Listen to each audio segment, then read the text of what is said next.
Hey, let me ask you something. What does success actually mean? I went out and asked people from all different walks of life this exact question, and I asked a lot of the kids and their parents that I work with, and the answers were all over the place. Some people said happiness, some people said freedom, some people said specific accomplishments, the ability to impact an outcome. Some people said loving relationships. Others were very much result focused. And here's what stopped me just dead in my tracks. The problem isn't that we define success differently. The problem is we don't realize we're doing it. And that is where misalignment begins. We've talked about being misaligned because of external factors like distractions in our environment. And we talked about being misaligned when we actually over accommodate, or we just over adjust what we're actually going to say. And this week I thought, well, this is going to be pretty easy. We're just going to define success and see how clear that can be. Well, I opened up a can of worms. This podcast sometimes is where we take ideas that feel a little bit tangled. So this is my attempt to bring it into clarity and then action. We're going to talk about success today, but it's probably not the way you heard about it before. It's nothing like the way I got trained with my MPA. I used to think that success was a really universal formula. Maybe a promotion, a top GPA, a certain salary, something you achieved and just checked off. As I got older, I came to realize that success had to do with my family and how my kids were doing.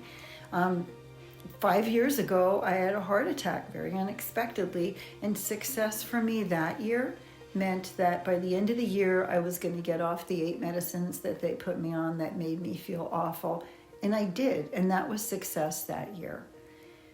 But as I've worked with more parents, more leaders, more students, I realized something critical.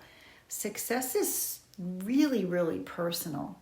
And often the problem is that we hold these definitions that were given to us by our parents, by leaders, maybe by society, some people that might be projecting their definitions of success onto the next generation. And I know I was guilty of that with my kids. So how can we empower them to discover what success feels like for themselves? Because I think they were born knowing it, and then we teach them otherwise without meaning to. So defining aligned success is where I started. And we talked about alignment. It's not just about checking off boxes. As we all know, any of us who have achieved the goals that we thought we wanted to achieve and we're very goal-centered, we realize, well, we're still not feeling happy. So is happiness the new success? No, because you're not always happy, but you can still be successful. Is inner peace the new success? Well, we have inner peace, but sometimes we get taken off our ground, and I don't think that means that we're failures. So it got pretty mucky there for a while.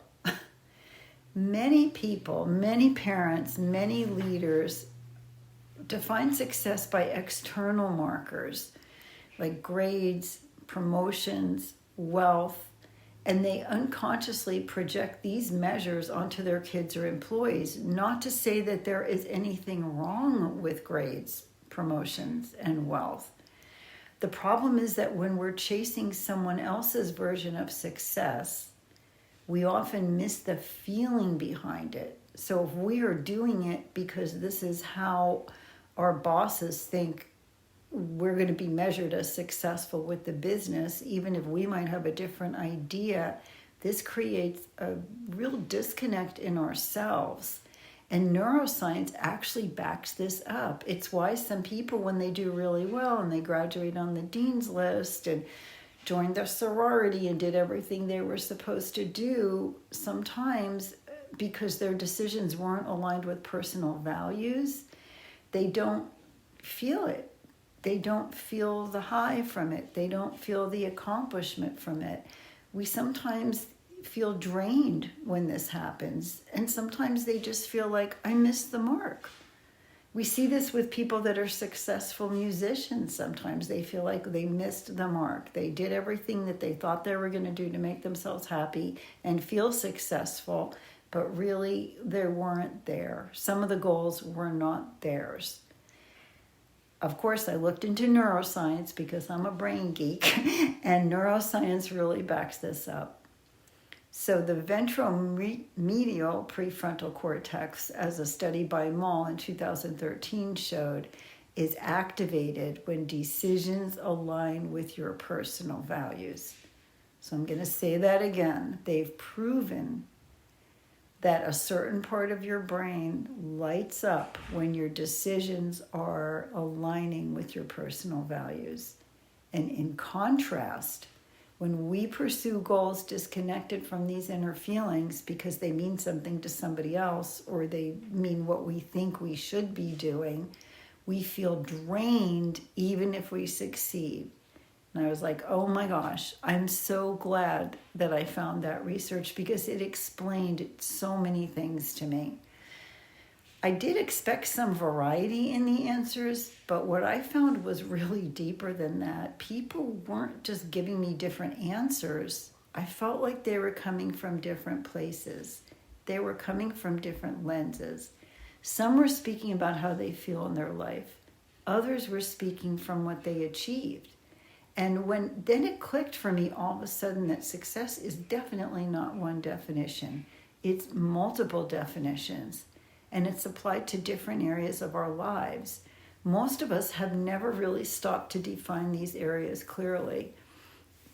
My husband and I, about 15 years ago, did this life book training, and we broke down the areas of our lives, and we had the big tab notebook and everything. I like organization. And we looked at 10 different areas of our lives at the time. And we're so different now. We grew so much, but we were very purposefully and mindfully. And we go back every year and look at it and think, how are we doing in this area? How are we doing in that area? And I thought that was really a bit much. And my mind worked like we could do it in 4 lenses of success. We could look at 4 categories and pretty much get the cliff notes for it and give you a deep enough dive where you could do something about this. So I looked at it like personal success, which is an indicator like, how do you feel? Are you at peace? Do you feel aligned with yourself? Are you able to be yourself and give yourself the freedom to make the choices to be yourself? Does your life reflect who you are? Do your clothes reflect who you are? Does your environment reflect who you are? Does what you say, what you speak, what you feel, is that all in alignment? And that to me is personal success. And you can have that without having some of these other things. So it depends on what you're focused on when you're talking about success. Then you have relational success, and that is how you connect. So it's about relationships. Are they supportive? Are they honest? Are you in integrity with yourself in your relationships? Are they meaningful relationships, surface relationships, just obligatory relationships? Like, are you being for real with the people that you're around? Then there's performance success. And when you produce, and everybody likes that feeling. The brain really likes the feeling of working and accomplishing something. It's a dopamine hit. And it's a great thing. It's kind of like, are you achieving goals? Are you measuring life from your standard? Like my standard this year was that I'm going to live in congruence with who I am. And when I start to deviate from that, I catch myself all the time. One of my students' standards was that he was going to share take the steps to not be afraid to share how smart he was. I had another student who shared about being more flexible with things and being able to flow with life more. And that was her standard, was that she would figure out ways to flow with and negotiate the changes that were given to her. So everybody has some of that, and those type of goals are important. And are we getting results? Are we wanting to put energy and action towards something, and are we seeing a result? Like, we can impact our environment, we can impact ourselves. The other success was, and I heard this from a student in 8th grade. She wants to leave a legacy. And I think that was really impressive. She wants to know, and I think we all can stop and think about that. What are you leaving behind? Are you making an impact? Is this world going to be a little bit better because you're in it? Is one person's day going to be a little bit better because you bumped into them? Are you contributing to something bigger than yourself? So that's the framework that I wanted to look at it in, and I think I covered anything. If, as you're listening to this, you're like, Sarah, you missed, please message me, because I'm always open for growth.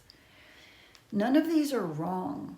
What happens is when we mix them up or assume others share our definition, that is when the problems start. So looking at it through a leadership lens, this is tricky because it shows up all the time. Businesses do have to perform. They do have to make money. There has to be metrics, KPIs, outcomes in business. Organizations define success this way, and there's nothing wrong with that. But then the individuals that make up the business are also defining their success through personal and relational lenses, through their purpose, through their autonomy, through feeling valued, through feeling like they may be making an impact on the world. So what happens? You have a leader talking about one type of success and 3 other types of success in the room at the same time that are not being addressed. So you got a leader standing up saying, whoa, look at our profit margins, we are winning, and a team quietly feeling like they personally are losing and they're empty. That is not a performance issue. The numbers look good. That's definition misalignment in business. So you could try something like, here's what success looks like for the company, and here's what success looks like for you as a human being. Let's talk about it. The one that stood out to me more than anything was the parenting lens. And when I asked parents what success meant for them personally, most of them said to feel free, to feel safe, to feel happy, to be able to live life on their terms, to be able to impact their environment, to have a happy family.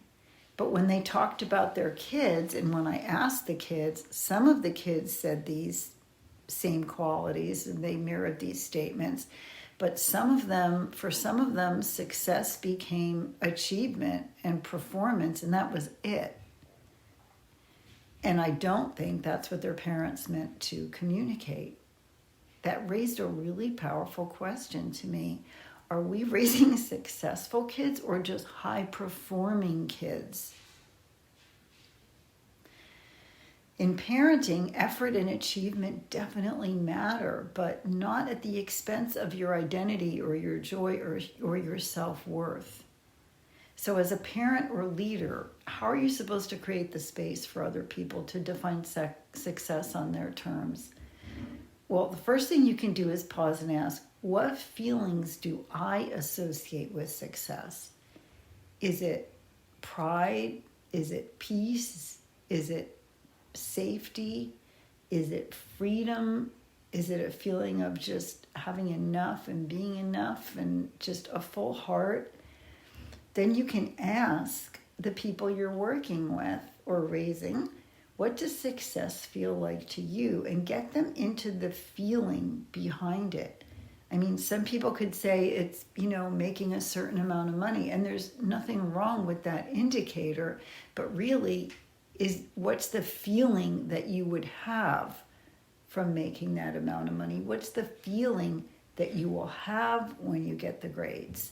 Will it be that you're able to work at something and accomplish it? Would it be a feeling of satisfaction that you can have some kind of power over what's going on? Is it a feeling that other people are going to approve of you? Do you want to be seen? Do you want to be heard? So over time, focusing on that feeling behind the achievements that people talk about helps us all stay true to what really matters. Because the truth is, we can have some of those feelings without those external indicators. And I'm not discounting that external indicators are important. I think they are. But the truth is, we could be a little happier because we can find ways to have those feelings in our lives anyway. When you break it down in business, here's what success looks like for the company. And here's what success looks like for you as a human being. Aligned success equals when your definitions match the context and are consciously communicated. As a parent, it can sound like, yeah, this is really important. You tried really hard. Achievement is important. You got your grades or you made your whatever you tried out for, but not at the expense of your identity or your joy or your self-worth. You know, do you still feel like you? Is this really something that you want to be doing? So the solution to all this is just aligned success. What do we do with all this? What we do is we move towards what I call aligned success. And aligned success means you define success based on the context. Then you communicate that definition really clearly and you allow space for others to define it for themselves. And this is key. In leadership, we talk about what it looks like for the individual and for the company because they're both important. In parenting, we talk about the importance of having a growth mindset, and we also talk about the importance of happiness and staying true to identity and feeling good about yourself regardless. We talk about that. And this is where alignment replaces just assumption. Here's a simple but powerful question you can start using today. What does success look like for you in this area of your life right now? Ask it in your workplace. Ask it in your home. Ask it of yourself. Don't assume it. Don't project it. Just clarify it. Well, this was a doozy. And if this conversation resonated with you and you're realizing that there might be some misalignment in your life or your leadership or your relationships, I'd really love to work with you. I have clients who are happy to give testimony and give recommendations. I offer one-on-one coaching sessions where we can get clear on your definitions and your goals and how to bring everything into alignment pretty easily, pretty seamlessly, so that you're not just performing, but you're really feeling it and feeling successful. You can reach out to me directly, which is fine, or grab a session through the link in the show notes. Message me on LinkedIn and just message me the word alignment. Success is not confusing. We just haven't been taught to define it with intention. When you get clear on that lens you're using and allow others to define the lens they're using, you don't just create better results. You create alignment, and alignment is where real success lives. Here's to a successful week. See you next time.